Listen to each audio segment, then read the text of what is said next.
അപ്പോൾ നമുക്ക് എന്താ ചെയ്യാൻ പറ്റുക? കുട്ടി വാശി കാണിക്കുകയാണെങ്കിൽ നമ്മൾ കയ്യും കെട്ടി മിണ്ടാതിരിക്കണം എന്നല്ല അതിൻ്റെ ഉദ്ദേശം. മറിച്ച് വാശി കാണിക്കുമ്പോൾ അതേ രൂപത്തിൽ നമ്മൾ എന്ത് ചെയ്യരുത്? പ്രതികരിക്കാൻ നിൽക്കരുത്. അസ്സലാമു അലൈക്കും. നമ്മളൊരു വെക്കേഷൻ സമയത്താണിപ്പോൾ. പല രക്ഷിതാക്കളും കുട്ടികളുമായി കുറച്ചുകൂടെ ഒരു അറ്റാച്ച്മെൻ്റ് ഉണ്ടാകുന്ന, അല്ലെങ്കിൽ കുറച്ച് സമയം കുട്ടികളുമായി ചെലവഴിക്കാൻ സാധിക്കുന്ന ഒരു സമയമാണ് യഥാർത്ഥത്തിൽ വെക്കേഷൻ. അപ്പോൾ ഈ ഒരു സമയത്ത് നമ്മൾ ഏറ്റവും അധികം ഐഡൻറ്റിഫൈ ചെയ്തൊരു കാര്യം ഉണ്ടാവും. കുട്ടികൾ പിന്നെ വളരെയധികം വാശി കാണിക്കുന്നുണ്ട്. നമ്മൾ പറയുമ്പോഴൊക്കെ അല്ലെങ്കിൽ അവരുമായി ഇടപഴകുമ്പോഴൊക്കെ എന്തോ ഒരു പ്രതികാരം തീർക്കുന്ന രൂപത്തിലാണ് പെരുമാറുന്നത്. ഇങ്ങനെയുള്ള കുറേ കാര്യങ്ങൾ നമുക്ക് നമ്മുടെ മക്കളുമായി ബന്ധപ്പെട്ട് ഐഡൻറ്റിഫൈ ചെയ്യാൻ പറ്റുന്ന ഒരു സമയമാണിപ്പോൾ. നിങ്ങളൊന്ന് ആലോചിച്ച് നോക്കുക, ഇപ്പോൾ നമ്മുടെ കുട്ടികൾ ഏതൊക്കെ വിഷയങ്ങളിലാണ് വാശി കാണിക്കാറുള്ളത്? അതിൽ അത്തരം വാശി കാണിക്കുമ്പോൾ നമ്മളെങ്ങനെയാണ് അതിനോട് റിയാക്റ്റ് ചെയ്യാറുള്ളത്? ഈ ഒരു കാര്യം നമ്മളൊന്ന് ചിന്തിച്ച് നോക്കുക. ഈ ചിന്തിക്കുമ്പോൾ കുട്ടികൾ വാശി കാണിക്കുന്ന ഒരുപാട് വിഷയങ്ങൾ ചിലപ്പോൾ നമുക്ക് കിട്ടും. പക്ഷേ നമ്മളെങ്ങനെ റിയാക്ട് ചെയ്തത് എന്നുള്ളത് നമുക്ക് ചിലപ്പോൾ ഇപ്പോൾ ഓർമ്മ ഉണ്ടാവില്ല. കാരണം അത് അപ്പോൾ തന്നെ നമ്മൾ മറന്നിട്ടുണ്ടാകും.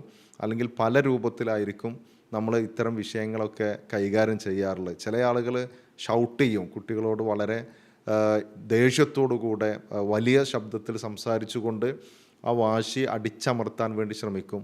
ചില ആളുകളൊക്കെ വളരെ ക്രൂരമായി കുട്ടികളെ അടിക്കും. ഒരിക്കലും നമുക്ക് യോജിക്കാൻ കഴിയാത്ത രൂപത്തിൽ കുട്ടികളെ അടിക്കാൻ ശ്രമിക്കും.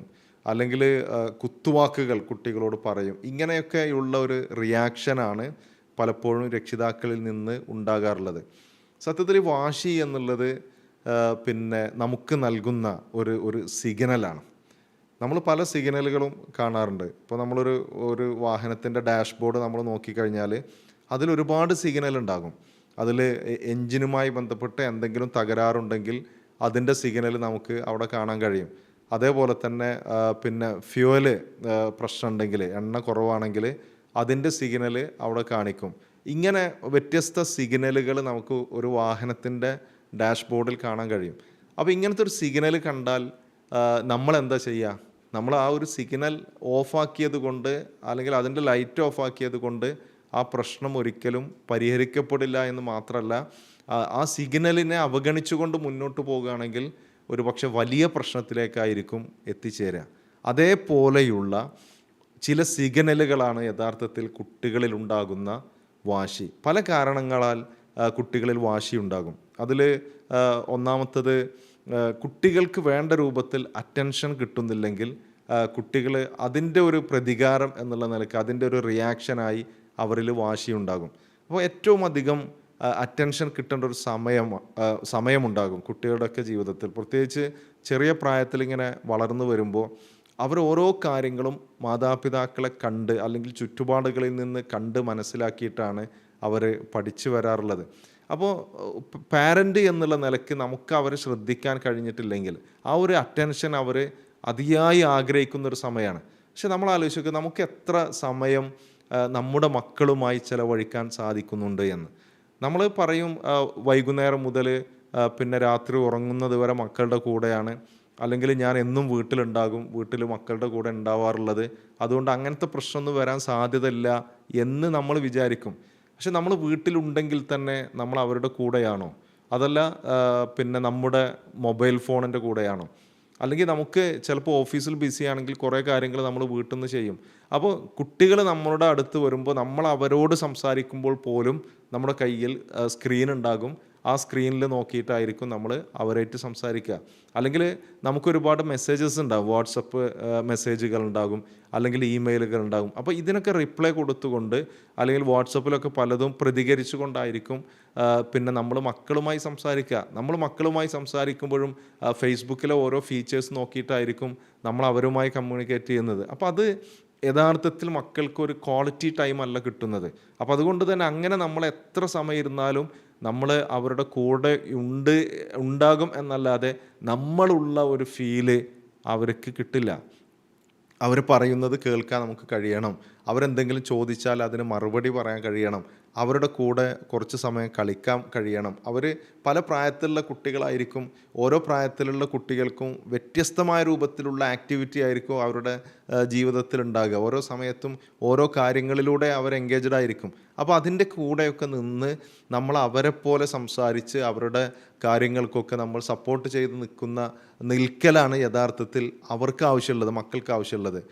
നമ്മളൊരു കഥ കേട്ടിട്ടുണ്ടല്ലോ, ഒരു രക്ഷിതാവ്, അയാൾ ഓഫീസിൽ നന്നായിട്ട് ജോലി ചെയ്യും, അത് കഴിഞ്ഞാൽ വീട്ടിലേക്കും വരും.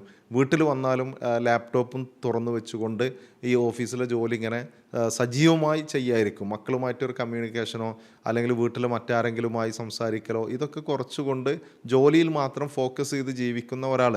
അപ്പോൾ അയാളോട് കുറേ പ്രാവശ്യം പല ആവശ്യങ്ങൾക്കായി മകൻ വരുന്നു, സംസാരിക്കുന്നു.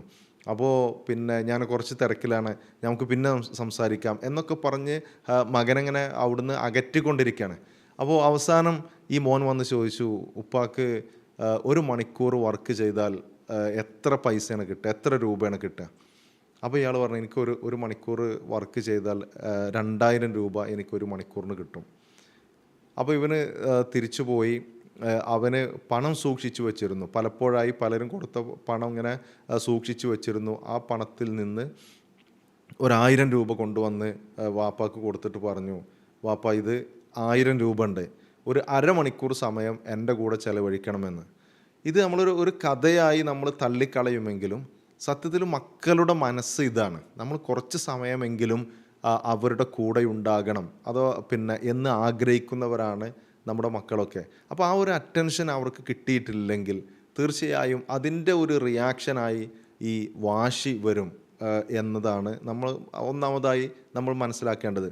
രണ്ടാമതായി, നമ്മൾ മക്കളെ ഒരു ഓവർ കൺട്രോൾ ചെയ്യുമ്പോൾ നമ്മൾ മക്കളെ ഗൈഡ് ചെയ്യാണ് വേണ്ടത്. കൺട്രോൾ എന്നതിന് പകരം സത്യത്തിൽ നമ്മൾ അവരെ ഗൈഡ് ചെയ്യണം. എങ്ങനെയാണ് പോകേണ്ടത് എന്നും എങ്ങനെ പോകാൻ പാടില്ല എന്നുള്ളതൊക്കെ കൃത്യമായി കാണിച്ചു കൊടുക്കുകയാണ് ചെയ്യേണ്ടത്. പക്ഷെ ചില പാരൻസൊക്കെ ചെയ്യാറുള്ളത്, കുട്ടികൾ എന്ത് ചെയ്താലും അതിനെ വളരെ നെഗറ്റീവായി സംസാരിച്ച് എന്ത് കാര്യങ്ങൾ ചെയ്യുമ്പോഴും അവിടെ ഒരു കൺട്രോള് ചെയ്തുകൊണ്ട് കുട്ടികളുമായിട്ട് ഇടപഴകുന്ന ആളുകളുണ്ട്.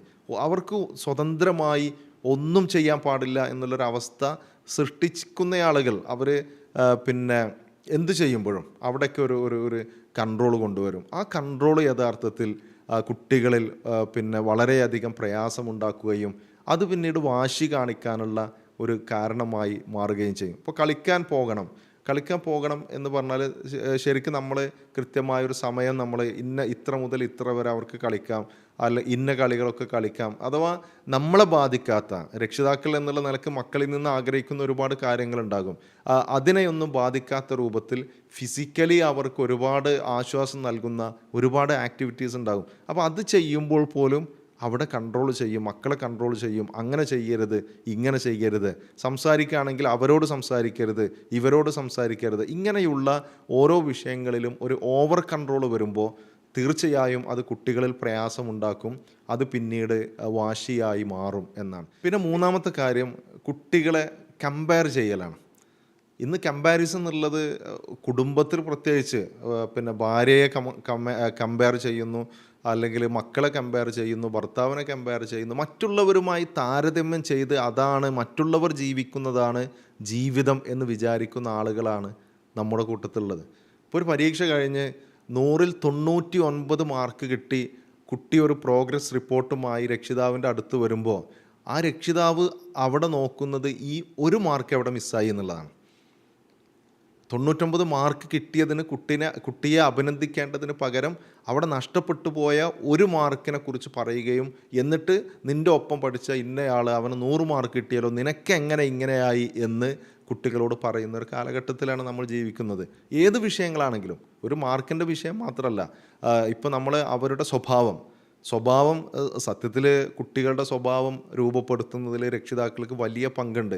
പക്ഷെ അതൊന്നും ശ്രദ്ധിക്കാതെ നമ്മൾ കുട്ടികൾ മോശമായി കഴിഞ്ഞാൽ, നീ അവനെ കണ്ടില്ലേ, അവൻ എത്ര നല്ല രൂപത്തിലാണ്, അവൻ എന്തൊക്കെ ചെയ്യുന്നുണ്ട്, നീ എന്താണ് ചെയ്യാത്തത്, അവന് ജോലിയുണ്ട്, ജോലിക്ക് പോകുന്നുണ്ട്, അവന് നല്ല ശമ്പളമുണ്ട്, നിനക്കെന്താ ഇല്ലാത്തത് എന്ന് പറഞ്ഞ് നമ്മൾ എന്ത് പറയുമ്പോഴും അവർക്കുണ്ടാകേണ്ട കാര്യങ്ങൾ പറയുന്നതിനപ്പുറം മറ്റുള്ളവരുമായി കമ്പയർ ചെയ്തുകൊണ്ട് അവൻ അങ്ങനെയാണ് അതുകൊണ്ട് നീ ഇങ്ങനെയാകണം എന്ന് പറയുകയാണ്. ഇതിൻ്റെ ഒരു അപകടം എന്താണെന്ന് വെച്ചാൽ പിന്നെ കുട്ടികളിലുള്ള കഴിവ് അത് നഷ്ടപ്പെട്ടു പോവുകയും ഇല്ലാത്തതിനു വേണ്ടി നമ്മൾ അവരെ പ്രേരിപ്പിക്കുകയും ചെയ്യുന്ന ഒരു അവസ്ഥയിലേക്ക് എത്തും. അത് കുട്ടികളിൽ മാനസികമായ പ്രയാസങ്ങൾ ഉണ്ടാക്കും. അതിലൂടെ പിന്നീട് അവർ പാരൻസ് എന്ന് പറഞ്ഞാൽ നമ്മുടെ ഒരു ശത്രുക്കളാണ് എന്നുള്ള രൂപത്തിലേക്ക് എത്തും. പിന്നെ ഒരു വലിയ വാശിയായി മാറും. അത് അപകടകരമായൊരു കാര്യത്തിലേക്ക് എത്തും. അതുകൊണ്ട് കുട്ടികളെ നമ്മൾ മറ്റുള്ളവരുമായി കമ്പയർ ചെയ്യുന്നത് നമ്മൾ അവസാനിപ്പിക്കണം. അത് അവസാനിപ്പിക്കുക എന്നുള്ളതാണ് നമ്മൾ അവരെ അതിൽ നിന്ന് മോചിപ്പിക്കാനുള്ള ഒരു മാർഗം. നാലാമതായി രക്ഷിതാക്കളുടെ സ്വഭാവം അതേപോലെ എന്ത് ചെയ്യും, കുട്ടികൾ കോപ്പി ചെയ്യും.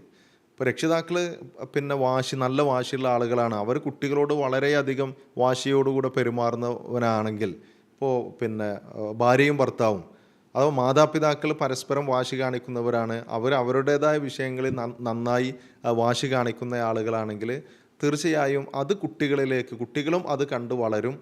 പിന്നെ അത് അവരെന്ത് ചെയ്യും, റിപ്പീറ്റ് ചെയ്യാൻ തുടങ്ങും. അതും ഒരു കാരണമായി മാറാറുണ്ട്. അഞ്ചാമതായി മാതാപിതാക്കൾ കുട്ടികൾക്ക് കൊടുക്കുന്ന ചില നിയമങ്ങളുണ്ട്. ആ നിയമങ്ങളിങ്ങനെ ഇടയ്ക്കിടയ്ക്ക് മാറി വരികയാണെങ്കിൽ എന്ന് പറഞ്ഞാൽ ഒരു സമയത്ത് തെറ്റായ ഒരു കാര്യം മറ്റൊരു സമയത്ത് അത് ശരിയായി വരുന്ന സാഹചര്യങ്ങൾ ഉണ്ടാകാറുണ്ട്. അത് കുട്ടികളിൽ പ്രയാസം ഉണ്ടാക്കും. ഇപ്പോൾ ഉദാഹരണം പറഞ്ഞാൽ ഇപ്പോൾ നമ്മളെല്ലാവരും ചെയ്യുന്നൊരു കാര്യമാണ് കുട്ടികളെ മൊബൈൽ ഫോൺ കൺട്രോൾ ചെയ്യും. പിന്നെ മൊബൈൽ ഫോൺ ഉപയോഗിക്കരുത്, അല്ലെങ്കിൽ മൊബൈൽ ഫോണിൽ ഇന്ന കാര്യങ്ങൾ കാണരുത് എന്നുള്ളതൊക്കെ നമ്മൾ എന്ത് ചെയ്യും, കുട്ടികളോട് പറയും. പല സമയത്തും അവരിൽ നിന്ന് ഫോൺ നമ്മൾ വാങ്ങി വെക്കുകയും ചെയ്യും. എന്നാൽ ചില ആളുകൾ എന്ത് ചെയ്യും, കുട്ടികൾ ഭക്ഷണം കഴിക്കുന്നില്ലെങ്കിൽ ഫോൺ കൊടുക്കുന്നിട്ട് കാർട്ടൂണുകളോ അല്ലെങ്കിൽ മറ്റെന്തെങ്കിലും ഇട്ട് കൊടുക്കുന്നിട്ട് ഭക്ഷണം കഴിക്കാൻ പറയും. അല്ലെങ്കിൽ നമുക്ക് എന്തെങ്കിലും ആവശ്യമുണ്ടെങ്കിൽ നമ്മൾ കുട്ടികളെ അഡ്ജസ്റ്റ് ചെയ്യാൻ, കുട്ടികളൊന്ന് ഒതുങ്ങി നിൽക്കാൻ വേണ്ടി നമ്മൾ അവരുടെ കയ്യിൽ ഫോൺ കൊടുക്കും. അപ്പോൾ ഒരു സമയത്ത് പിന്നെ ചെയ്യാൻ പാടില്ല എന്ന് നമ്മൾ പഠിപ്പിച്ച കാര്യം നമുക്കൊരാവശ്യം വന്നപ്പോൾ ചെയ്യാൻ വേണ്ടി നമ്മൾ അവരെ പ്രേരിപ്പിക്കുന്ന സാഹചര്യങ്ങളുണ്ടാകും. അപ്പോൾ ഇങ്ങനത്തെ കുറേ കാര്യങ്ങൾ നമ്മുടെ നിത്യജീവിതത്തിൽ കയറി വരാറുണ്ട്. അങ്ങനെ വരുമ്പോൾ കുട്ടികൾക്ക് അതിൽ നിന്ന് ഒരു തെറ്റായ മെസ്സേജാണ് കിട്ടുന്നത്. സ്വാഭാവികമായും അതിലൂടെ കുട്ടികളുടെ സ്വഭാവം അതിനനുസരിച്ച് വരുന്നു, കുട്ടികളിൽ വാശി രൂപപ്പെടുന്നു എന്നാണ്. ഇങ്ങനെയുള്ള ഒരുപാട് കാരണങ്ങളാണ് യഥാർത്ഥത്തിൽ നമ്മുടെ കുട്ടികളിൽ വാശി ഉണ്ടാക്കുന്നത്. അതുകൊണ്ടൊരു വാശി കാണുമ്പോൾ നമ്മൾ അവരെ കൃത്യമായി പരിചരിച്ചിട്ടില്ല എങ്കിൽ അതിൻ്റെ ഒരു പ്രത്യാഘാതം എന്നുള്ളത് വളരെ പ്രയാസകരമായ ഒന്നായിരിക്കും. അപ്പോൾ നമുക്ക് എന്താ ചെയ്യാൻ പറ്റുക? കുട്ടി വാശി കാണിക്കുകയാണെങ്കിൽ നമ്മൾ കയ്യും കെട്ടി മിണ്ടാതിരിക്കണം എന്നല്ല അതിൻ്റെ ഉദ്ദേശം. മറിച്ച് വാശി കാണിക്കുമ്പോൾ അതേ രൂപത്തിൽ നമ്മൾ എന്ത് ചെയ്യരുത്, പ്രതികരിക്കാൻ നിൽക്കരുത്. നമ്മൾ അതേപോലെ പ്രതികരിക്കാൻ നിന്നാൽ കുട്ടിയിൽ ആ വാശി കൂടും. അത് പിന്നീട് പ്രയാസത്തിലേക്ക് എത്തിച്ചേരും. അപ്പോൾ എന്ത് വിഷയത്തിലാണെങ്കിലും കുട്ടികൾ വാശി കാണിക്കുമ്പോൾ നമ്മളൊന്ന് നിർത്തുക. നമ്മൾ പ്രതികരിക്കാതെ കുറച്ച് സമയം നമ്മളൊന്ന് മിണ്ടാതെ നിൽക്കുക, ശാന്തമായി നിൽക്കുമ്പോൾ തന്നെ അവർ പറയുന്ന കാര്യങ്ങൾ മനസ്സിലാകുന്നുണ്ട് അല്ലെങ്കിൽ നമ്മളതിൽ ശ്രദ്ധിക്കുന്നുണ്ട് എന്ന് വരുമ്പോൾ അതിൽ കുറച്ചൊരു കുറവുണ്ടാകും. രണ്ടാമത്തെ കാര്യം, എന്നിട്ട് നമ്മൾ അവരെ ചേർത്ത് പിടിക്കാം. നമ്മൾ ചേർത്ത് പിടിക്കുന്നതോടുകൂടെ നമുക്ക് ഒഴിച്ചുകൂടാൻ കഴിയാത്ത ഒന്നാണ് മക്കൾ എന്നൊരു ഫീൽ അവർക്ക് കിട്ടും. എന്ന് പറഞ്ഞാൽ നമ്മളവരെ ശ്രദ്ധിക്കുന്നുണ്ട്, നമ്മളവരെ പരിഗണിക്കുന്നുണ്ട് എന്ന ബോധം അവർക്കുണ്ടാകും.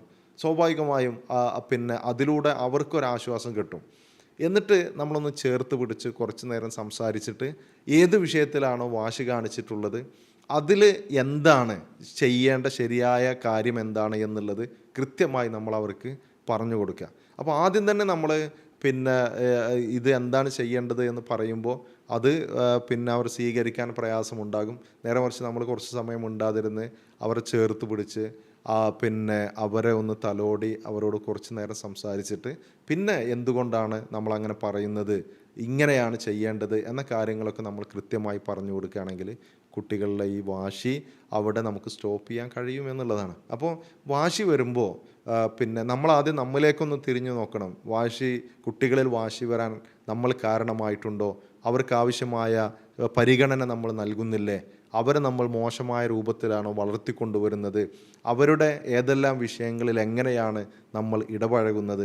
നമ്മിൽ നിന്നും പലതും അവർ നെഗറ്റീവായിട്ടാണോ പഠിക്കുന്നത് എന്ന കാര്യങ്ങളൊക്കെ നോക്കിയിട്ട് നമ്മുടെ ഒരു പാരൻറ്റിങ് സ്റ്റൈല് നമ്മൾ ശരിയാക്കുകയും അതോടൊപ്പം തന്നെ കുട്ടികളുടെ കൂടെ നിന്നുകൊണ്ട് അവരെ തിരുത്താനും അവരെ നന്മയിലൂടെ മുന്നോട്ട് കൊണ്ടുപോകാനും നമ്മൾ ശ്രമിക്കുകയാണെങ്കിൽ നല്ല ഭാവിക്കായി നമുക്ക് നല്ല മക്കളെ വളർത്തിയെടുക്കാൻ സാധിക്കും.